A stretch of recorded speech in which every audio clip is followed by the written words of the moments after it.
ওরা কি সিদ্ধান্ত নেয়, কেন আমাদেরকে ডাকলো, মুক্ত চিন্তা করতে চাই। আমি সবাই সাথেই আমি সুসম্পর্ক রাখতে চাই। এই অভিনয় শিল্পী সংঘকে নিয়ে আমরা অনেক দূর যেতে চাই। অভিনয় শিল্পীদের সমস্যাগুলো সমাধান করতে পারি, এই প্রচেষ্টা যেন অব্যাহত থাকে। আমি চাই আগামী বাংলাদেশটা আরও অনেক সুন্দর আর অনেক উজ্জ্বল ওদের হাতেই হয়তো হবে। যে ওরা আজকে আমাদেরকে ডেকেছে এই বিশেষ সাধারণ সভায়, এটা ওরা কি সিদ্ধান্ত নেয়, কেন আমাদেরকে ডাকলো বা কি ভেতরে কি হচ্ছে না হচ্ছে কিছুই কিন্তু আসলে এখন পর্যন্ত বুঝতে পারিনি। বুঝে নেওয়ার একটা বিষয় আছে। আমি ব্যক্তিগতভাবে মনে করি আমি সারা জীবন মুক্ত চিন্তার মানুষ, মুক্ত চিন্তা করতে চাই, সবসময় এই মুক্ত চিন্তা নিয়ে এগিয়ে যেতে চাই। আমরা যারা বদ্ধ চিন্তার মানুষ তাদের সাথে আমার কোনো রকমের যোগাযোগ নেই। আমি সবাই সাথেই আমি সুসম্পর্ক রাখতে চাই, সবাইকে ভালোবাসতে চাই। ভালোবেসে এই সংগঠনটি, এই অভিনয় শিল্পী সংঘকে নিয়ে আমরা অনেক দূর যেতে চাই। আমাদের তো অনেক সমস্যার কোনো শেষ নেই। আর এ যাবৎকাল এই সমস্যার অনেক সমাধান ওরাও করেছে, সামনেও আরও হওয়া দরকার।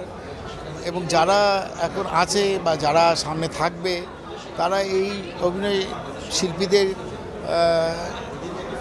নানা রকমের সমস্যাগুলোকে সমাধান করবে, যেগুলো ওরা করতে পারেনি, বা ওরা যদি থাকে তাহলে ওরা নিজেরাই করবে।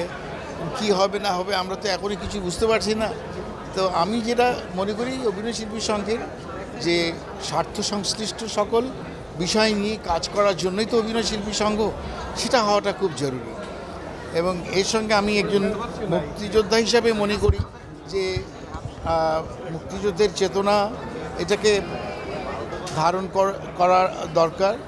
সব প্রজন্মকে এ থেকে বিচ্যুত হওয়ার কোনো সুযোগ নেই।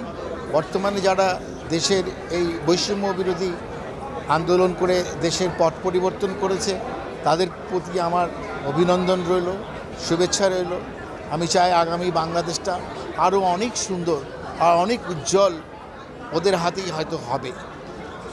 তো অভিনয় শিল্পীর সঙ্গে এখন যারা আছে তারা অনেক কাজ করেছে, তাদেরকে আমি ভালোবাসা জানাই, শ্রদ্ধা জানাই, স্নেহ জানাই। সামনে যদি নতুন কমিটি হয়, যদি হয়, আমি জানি না, আগেই বলেছি আমি কিছুই জানি না, তাদের প্রতিও আমার অভিনন্দন।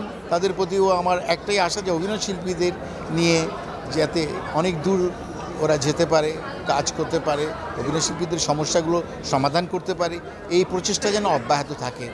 ভালোবাসা রইল।